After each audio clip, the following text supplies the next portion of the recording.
So here we have side by side Lyft, Uber, and WAYMO, the cost to the rider per mile, and then the wait times. And then I'll show you how that translates to a Lyft trip that a driver just shared with me.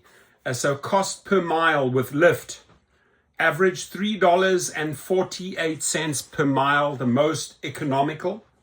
And that's for a rider based on a national basis. Uber, $3.63 per mile.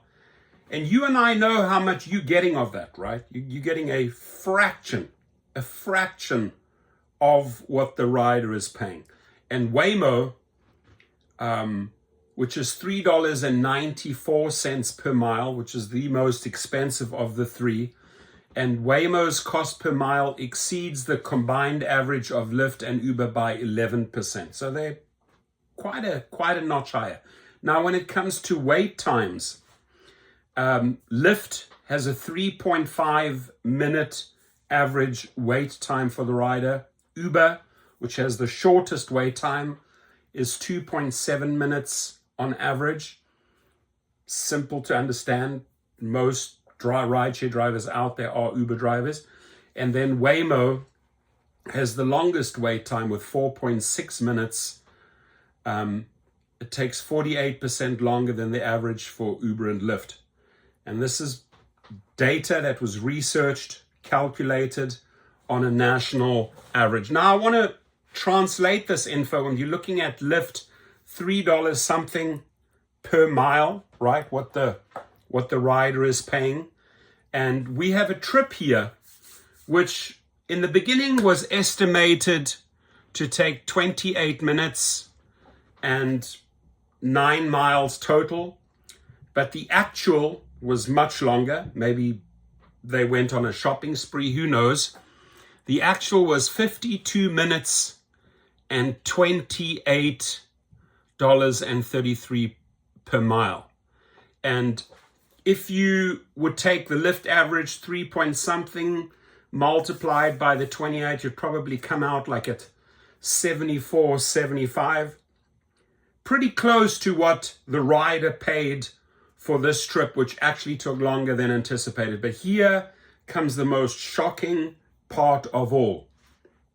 The driver received $31.63 from Lyft for this 52-minute drive, and that included, that $31.63 included a $14.39 tip.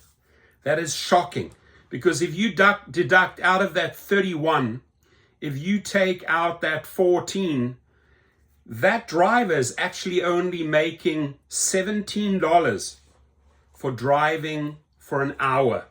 And this apparently is a platinum benefit, which includes the pay for the pickup, right? So they're including a factor there for the pickup. For most drivers, it's dead miles. You're not getting paid to go to the location to pick up. This is a built-in privilege for platinum drivers. So at the end of the day, the passenger pays $71.96. Call it $72. That is goes very much hand in hand with the info of the averages, right? What the rider is paying per mile and also the wait times. However, on this particular trip, Lyft is taking out external fees, right? The insurance bullshit and all the other stuff that they cram into the external fees. They're taking out $16.89. Out of the estimated Lyft fee, they're taking out $37.83. And then there was a generous tip of $14.39.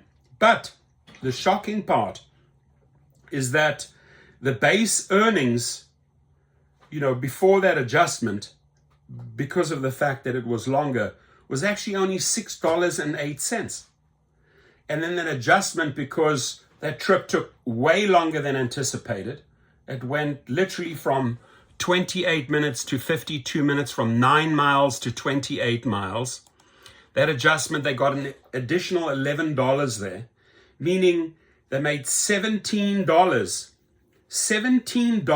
out of the $71.96.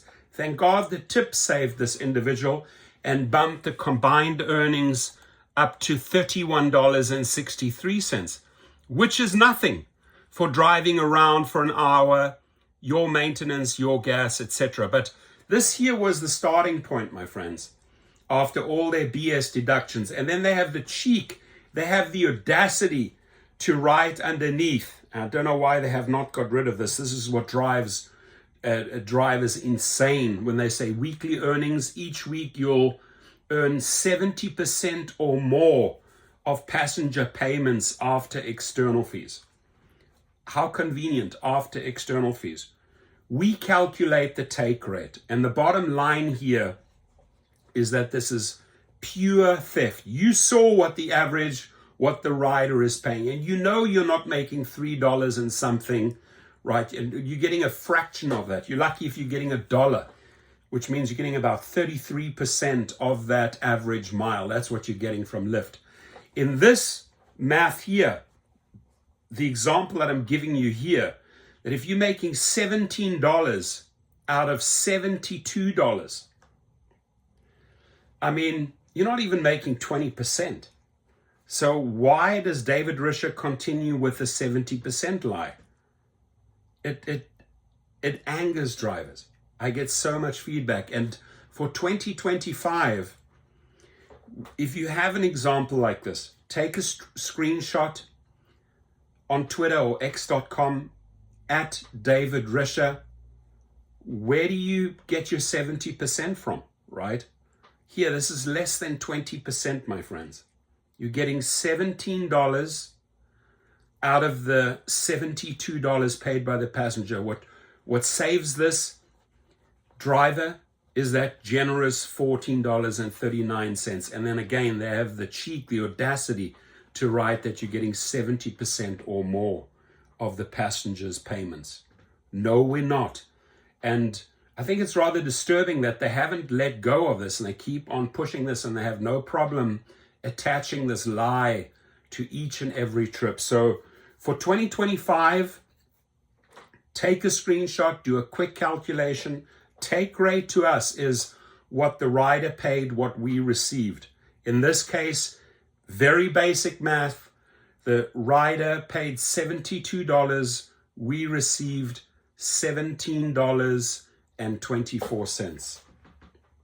And you say, David Risher, how do you get to your 70%? I'm attaching an example for you. And if you can attach thousands and thousands of those examples to at David Risher on Twitter, on x.com, maybe at some point this bullshit that he's still spinning here will vanish. But I started off by giving you an idea of the average, the cost per mile, the wait time. It looks like WAYMO is getting better and better. The WAYMO's cost is coming close to Uber and Lyft still. It's 11% more, but it's getting there. And the wait times are closing. So this is a serious contender in the next few years. And WAYMO's rolling out in Austin, Atlanta, and Miami next year, and probably several other cities. So don't underestimate WAYMO. They are starting to cut into drivers' earnings, and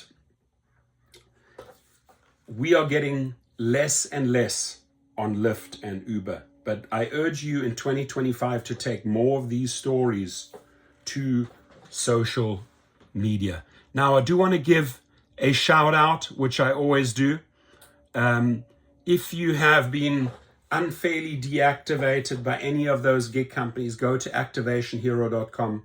We file the appeal. It goes directly to the legal officers, to the legal department of that company, whether that's Uber or Lyft or DoorDash, and then they have 21 days to act, to listen to your side of the story. If they don't act, we follow up with a claim for lost earnings, because you're losing money.